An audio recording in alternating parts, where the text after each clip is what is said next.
Decadencia del Porfiriato y movimientos sociales de finales de régimen. Una de las causas de la decadencia del Porfiriato fue el periodismo crítico. Las principales pruebas de descontento hacia la dictadura de Díaz se iniciaron desde principios del siglo XX. Los opositores utilizaron páginas de periódicos como Regeneración, El Hijo del Aguizote, Diario del Hogar y Tilín Tilín. Entre los destacados articulistas destacaron Filomeno Mata, Antonio Díaz Ortega, Antonio I Villarreal, Camilo Arriaga, Luis Cabrera y los hermanos Ricardo, Enrique y Jesús Flores Magón, quienes en 1900 formaron el Club Liberal Ponciano Arriaga, desde el cual demandaron reformas sociales en favor del propietario e intentaron unir a la oposición democrática. En 1903 fundaron el Círculo Liberal. El periódico Regeneración se reprimió y eliminó, pero lo reanudaron en San Luis, Missouri, fundaron el Partido Liberal y publicaron el Plan Liberal. Se preparó un levantamiento en Acayucán, Veracruz. El gobierno aprovechó la oportunidad y persiguió al mulato Santana Rodríguez Palafox, Santanor. Masacre de Tomochi. La rebelión de Tomochi, ocurrida en 1891, fue una de varias insurrecciones ocurridas en esta zona de Chihuahua y Sonora a fines del siglo XIX, sin embargo fue la que mayores consecuencias tuvo y por ello la más conocida. Los habitantes de Tomochi resentían enormemente las políticas que llevaba a cabo el gobierno de Porfirio Díaz, destinadas a limitar y eliminar cualquier autonomía en los pueblos, tanto política como económica. En este último punto Tomochi estaba en contra de las concesiones de explotación forestal y minera que el gobierno entregaba a intereses extranjeros, particularmente ingleses y estadounidenses. Una característica particular de la rebelión de Tomochi es que en ella prácticamente no tuvieron participación elementos indígenas. Los tomochitecos eran en su mayoría mestizos y criollos. Sin embargo, el primer punto de conflicto de los tomochitecos con el gobierno fue por un problema religioso. Los habitantes de Tomochi, como lo de muchos otros pueblos de la región, eran fervientes creyentes y seguidores de Teresa Urrea, llamada la Santa de Tabora, una joven sonorense que según sus seguidores obraba milagros. Los tomochitecos, que no tenían un párroco permanente en su iglesia y solo recibían visitas periódicas, pusieron una imagen de Urrea en el altar del templo. Cuando el sacerdote llegó, demandó que lo retiraran. Los habitantes se negaron rotundamente, ante lo cual el párroco se negó a su vez a realizar cualquier oficio y se fue del pueblo. Entonces solicitó la ayuda de las autoridades civiles para devolver a la obediencia a los tomochitecos, iniciándose así el conflicto.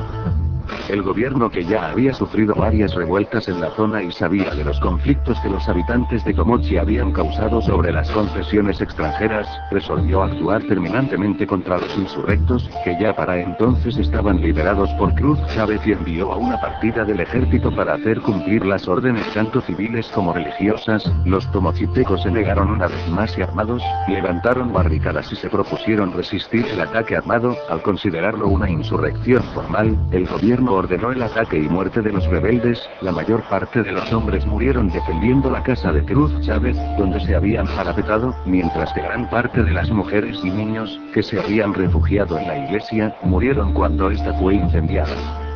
El pueblo quedó arrasado y solo algunos pocos de sus habitantes, sobre todo algunas mujeres, niños y ancianos, pudieron sobrevivir. Las huelgas de Río Blanco y Cananea. A principios del siglo XX, dos huelgas de extraordinaria importancia marcaron la historia del origen del movimiento obrero mexicano. Durante la dictadura porfirista se prohibió a los trabajadores que formaran organizaciones o iniciaran cualquier revuelta o manifestación para defender sus derechos laborales, castigándose con multas e inclusive prisión a quienes desobedecieran. No obstante esta prohibición, en junio de 1906, en el estado de Sonora, trabajadores de las minas de Cananea hicieron estallar una huelga por salarios más altos y trato igualitario para trabajadores mexicanos, que en comparación con los empleados norteamericanos padecían discriminación. Varios trabajadores murieron y otros fueron heridos. Pese a esta situación, al año siguiente otra importante huelga estalló.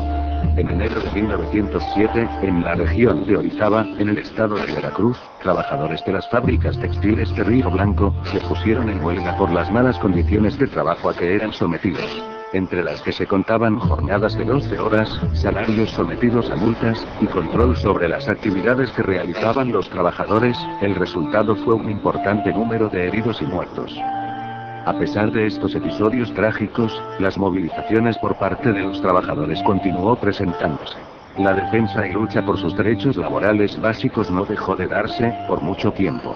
La huelga ferrocarrilera. La Gran Liga de Trabajadores Ferrocarrileros con 10.000 miembros. El Sindicato de Mecánicos, con 500 miembros. El Sindicato de Caldereros, con 800. El Sindicato de Cigarreros, con 1.500. El de Carpinteros, con 1.500. El de Herreros, que tiene su cuartel general en Ciudad Porfirio Díaz, con 860 miembros. Y el Sindicato de Obreros y del Acero y Fundiciones, de Chihuahua, con 500. Estos son los únicos que funcionan de modo permanente, y la suma de sus miembros muestra que no llegan a 16.000. Han surgido otros sindicatos, como los de Río Blanco, Canania, Tizapán y otros lugares, en respuesta a una necesidad urgente. Pero han sido destruidos, bien por los patrones o por el gobierno, o generalmente por las dos entidades de consumo, el segundo como sirviente de los primeros. Durante 2 años, a partir de 1908, no ha habido en la práctica ningún avance en la organización sindical. Por el contrario, durante algún tiempo el sindicato más grande, el de trabajadores ferrocarrileros, casi dejó de existir después de haber sido vencido en una huelga, aunque recientemente ha revivido hasta recuperar casi su antigua fuerza. Los sindicatos mencionados están formados de manera exclusiva por mexicanos. La única rama de la organización norteamericana que se extiende hasta México es la de los obreros ferrocarrileros, que excluye como miembros a los mexicanos. Por eso, la Gran Liga es un sindicato puramente mexicano. Los caldereros perciben un salario mínimo de 55 centavos por hora. Los carpinteros, organizados solo en la Ciudad de México sin tener aún escala de salarios, ganan de 1.50 a 3.50. Los cigarreros de 3.50 a 4.00, los herreros, 45 centavos por hora, y los trabajadores del acero y de las fundiciones, 50 centavos por hora. Han ocurrido varias huelgas de estos obreros. En 1905, los cigarreros impusieron sus propias condiciones. Poco después, el Sindicato de Mecánicos de los Talleres Ferroviarios en Aguascalientes declaró la huelga porque sus agremiados estaban siendo desplazados, de modo gradual, por a los no sindicalizados con salarios más bajos. Los huelguistas no solo ganaron el punto por el que luchaban, sino que además consiguieron un alza de 5 centavos diarios en sus salarios. Esto alentó en tal forma a los caldereros que estos demandaron un aumento general de 5 centavos al día, y lo consiguieron. Aparte de algunas huelgas cortas de menor importancia aún, tales son las únicas victorias obreras de México. La victoria ha sido la excepción. La regla es la intervención del gobierno, con derramamiento de sangre y prisión para los huelguistas. La huelga de la Gran Liga de Trabajadores Ferrocarrileros ocurrió en la primavera de 1908. La liga está compuesta principalmente por garroteros que percibían 75 al mes, y mecánicos de los talleres que ganaban 50 centavos por hora. A principios de 1908, los jefes de San Luis Potosí comenzaron a discriminar a los obreros sindicalizados, tanto en los talleres como en los trenes. El sindicato protestó ante el gerente general Clark, y este prometió solucionar el problema en un lapso de 2 meses. Al terminarse este plazo nada se había hecho. Entonces, el sindicato fijó al gerente un nuevo término de 24 horas para actuar. Pero tampoco hubo nada efectivo. En consecuencia, los 3.000 agremiados de la línea se declararon en huelga. Esta paralizó todo el sistema del Ferrocarril Nacional Mexicano, que cuenta con cerca de 1,500 kilómetros de vías desde Laredo, Texas, hasta la Ciudad de México. Durante 6 días, el tráfico estuvo suspendido. Parecía asegurado el reconocimiento del sindicato, el primer requisito necesario para lograr la paz con éxito en cualquier lucha conducida según las normas sindicales. La gran compañía parecía vencida. Pero, los huelguistas no habían contado con el gobierno. Tan pronto como el gerente Clark advirtió que estaba vencido en el campo económico, llamó en su ayuda al poder policíaco de día. El gobernador del estado de San Luis Potosí se comunicó con Vera, el dirigente de la Gran Liga, y le informó que si los obreros no volvían al trabajo inmediatamente, serían detenidos y encarcelados por conspirar contra el gobierno. Mostró un telegrama del presidente Díaz, que en términos significativos le recordó a Vera la matanza de Río Blanco, ocurrida apenas hacía un año. Vera se trasladó rápidamente a México, donde se entrevistó con el vicepresidente Corral y trató de conseguir una audiencia con Díaz. Corral confirmó las amenazas del gobernador de San Luis Potosí y Vera aseguró que los huelguistas mantenían perfecto orden. Rogó que fueran tratados con justicia.